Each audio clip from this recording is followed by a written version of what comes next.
Hello, welcome to Ephemera Files, and today I am working on the cover for my hashtag J&C Fall 22 collaboration that I am a part of, and I was putting things together and arranging them. You may have already seen a picture of this that I posted on Instagram, but I wanted to work on my little frame here. And I already got started, and then I thought, you know what? I should probably not keep it a secret and just show you how I am going to go about making this particular part of the cover. So I'm going to scoot that out of the way.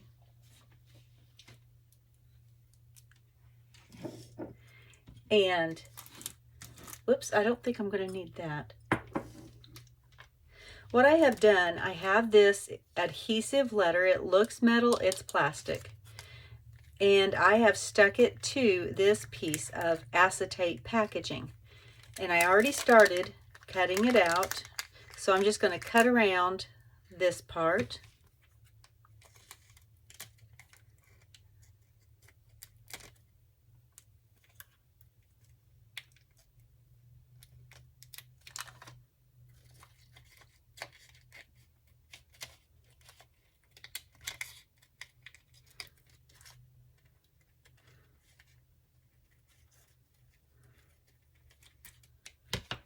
There we go.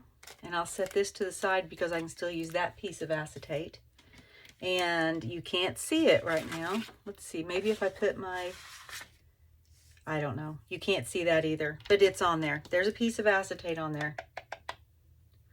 Okay, so I want to do this in 2 layers because it's going to be framing that particular flower on the cover right there. And so I need it to be mostly see-through.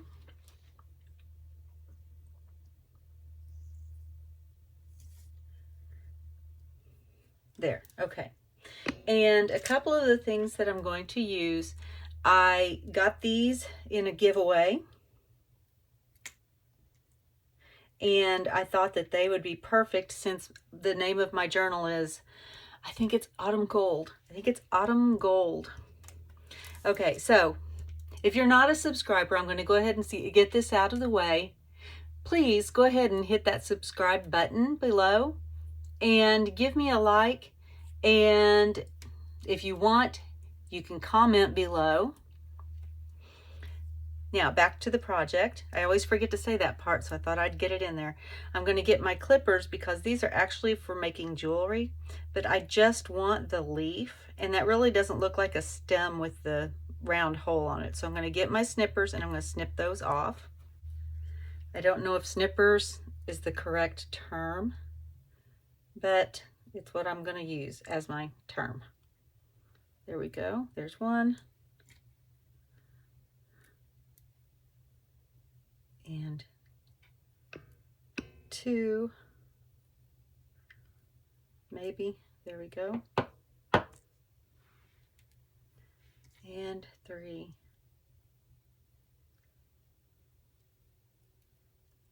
Come on. I think maybe I need another pair of snippers or sharpen them. I don't know how to sharpen them though. If you know how to sharpen them, leave a comment below, because I need all the help I can get. Now I also want to include some of these, and these are meant for resin art, and this is going to be close to resin art, except for I'm not experienced with my resin yet, although my granddaughter has piqued my interest and I have bought some because my oldest granddaughter asked for some for Christmas last year, and it looked really interesting. I want to have some color, some accent in the back of it, so I have this nail polish, and it's called, let's see, well, the brand is Spoiled by Wet n Wild, and the color is Pirate's Booty. Okay, and I am going to just add a little sparkle in the background. Matter of fact, I'm probably going to pour some of that in there.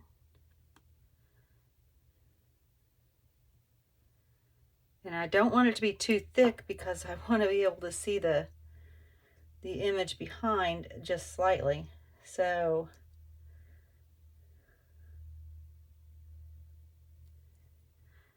all right,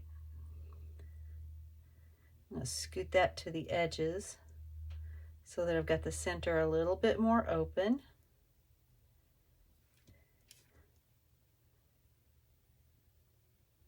Because I poured just a little more than I expected in there.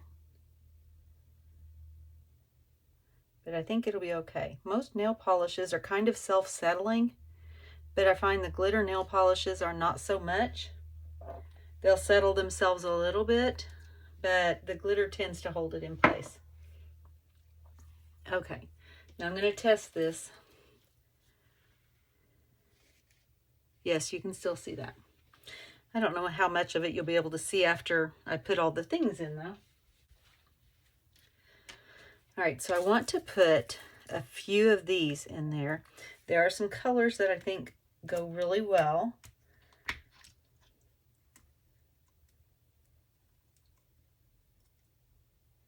And I'm just going to place them.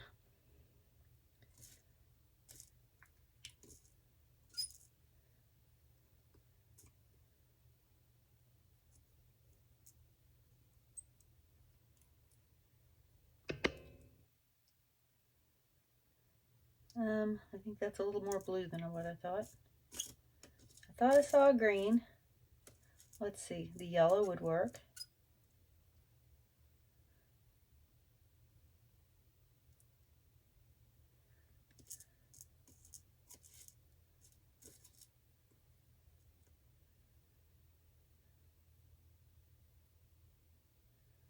Okay, let's try this one. Is there a green in here?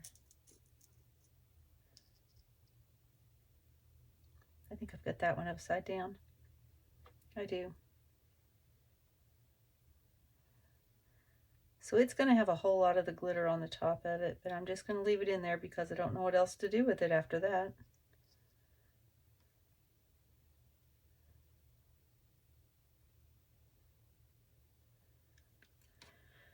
All right, let's see.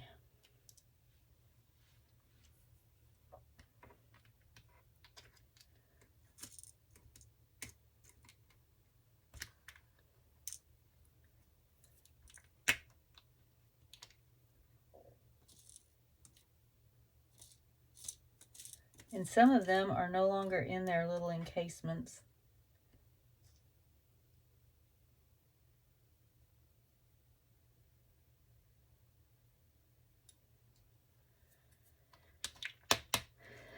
All right, now let's go ahead and place the leaves.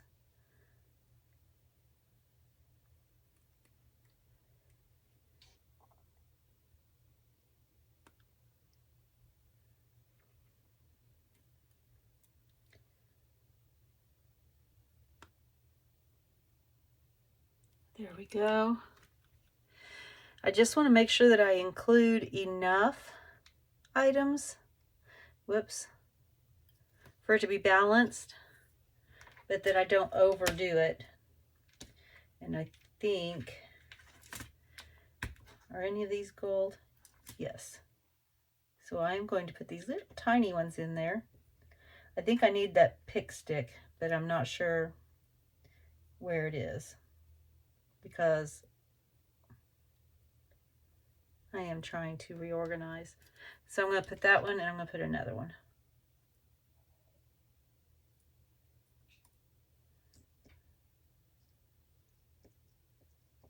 I think it's called a pick stick. The thing that's kind of sticky on one end. And you can pick up these tiny little things and drop them where you want them. There we go. Whoops, I still have one out. Let's put that up.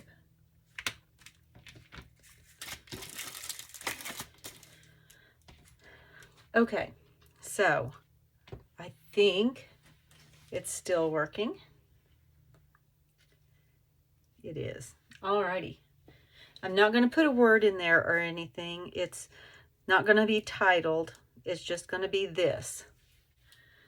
Now, I need to put this on something that I can move, because I don't want to have to leave it sitting here until this all settles, and it may take a while for it to settle because I do intend to put it on pretty thick. I'm going to try not to get bubbles in it. This is Mod Podge Dimensional Magic, and I've used it on a couple of other things. You may have seen my deer that curled up, and when I tried to straighten it up, it cracked, and so I had to figure out another thing to do with it.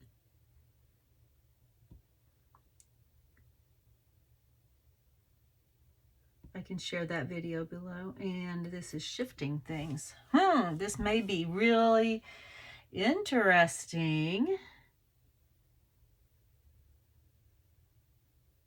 when it dries, because that glitter is moving. But I want to make sure that all of my parts and pieces in there are covered with the Dimensional Magic, because I want this to look like kind of like a cameo. Okay, and we may not be able to see that leaf at all by the time this dries. I know we'll be able to see the leaves that are in there. I don't know about the leaf on the cover. All right, so I am going to set this aside. I may give it a couple of days to dry, and then we will come back and see what has happened.